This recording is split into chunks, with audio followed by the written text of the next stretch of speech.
Ito mga boss, nagsalita si Terence Crawford at sinabing hindi pa ito magre-retiro. Natanong din si Crawford kung malakas daw ba ang suntok ni Canelo. Sabi ni Crawford mga boss, wala naman bago sa suntok ni Canelo. Hindi raw siya nabigla. Parang normal lang daw na suntok tulad sa mga tinatanggap niya sa 147. Ibig sabihin talaga mga boss, hindi siya nasaktan sa anumang suntok ni Canelo. Hindi kasi masyadong tumatama si Canelo mga boss. Karamihan sa suntok ni Canelo nabablock ni Crawford. Kaya hindi siya masyadong nasasaktan.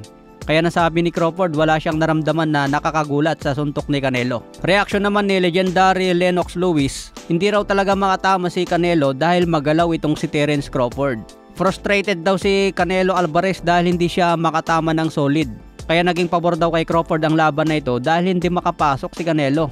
Kaya habang tumatagal ang laban, napo-prostrate na siya. Tinatamaan din ng malinis na counter si Canelo. Kahit hindi ganon kasolid yung mga suntok ni Terence Crawford, sapat na yung lakas niya para mapatras si Canelo at agawan ito sa puntos. Sinasabi nga ng ibang fans mga boss, parang hindi raw natuto si Canelo sa naging talo niya noon kay Floyd Mayweather. Parang mas easy fight pa nga raw ang ginawa ni Crawford ngayon kumpara sa ginawa dati ni Floyd Mayweather. Kung babalikan nyo ang laban ni Floyd at Canelo noong 2014, na-outbox din si Canelo doon. Pero maraming nagsasabi na bata pa si Canelo at kulang sa experience. Pero ngayon punong-puno na ng experience si Canelo at inakyat pa ni Terence Crawford. Kung ikukumpara ang naging laban nila, parang mas easy fight pa ang ginawa ni Terence Crawford ngayon. Ano ang masasabi nyo dyan mga boss? Hindi raw natuto si Canelo sa naging laban niya kay Floyd Mayweather. Ang kaibahan kasi ni Floyd Mayweather at Terence Crawford, itong si Crawford laging may counter. Bawat suntok ni Canelo may bumabalik sa kanya.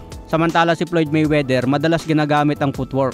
Ang ginawa kasi ni Crawford mga boss, kahit umaatras siya, kinakalkula niya yung distansya. Bumabato muna siya ng mga suntok bago siya umatras. Pinaliwanag na rin ni Terence Crawford na hindi naman daw ganun kalaki itong si Canelo Alvarez. Sa katunayan, mas mahaba pa nga raw ang reach ni Crawford at mas matangkad siya. Malapad lang daw ang pangangatawan ni Canelo pero hindi raw siya ganun kalaki. Dahil maliit lang daw itong si Canelo na umakyat ng division. So parang ganun din daw si Terence Crawford. Maliit lang siya pero umakyat lang ng division. Hindi madali ang ginawa ni Crawford mga boss dahil 3 division undisputed siya. Siya pa lang ang lalaking nakagawa niyan. Pangalawa si Claressa Shields sa mga babae. Sa iba pang balita, Floyd Mayweather tumaya ng $50,000 kay Terence Crawford. Kaya panalo siya ng $74,000. Ang kabuuang nakolekta $124,000 kasama ang kanyang taya. Kaya kumita na naman si Floyd Mayweather na hindi man lang pinagpawisan. Alam na agad ni Floyd Mayweather na mananalo si Terence Crawford. Dahil sabi nga niya, isa si Terence Crawford sa mga great fighter. So abangan natin si Canelo mga boss kung papalagpa siya kay David Benavidez. Kung kay Terence Crawford nga na mas maliit, hindi na siya umubra, paano pa kaya kay David Benavidez na napakalaki? Siguro pwede na magretiro si Canelo mga boss. Baka sunod-sunod pa ang kanyang maging talo.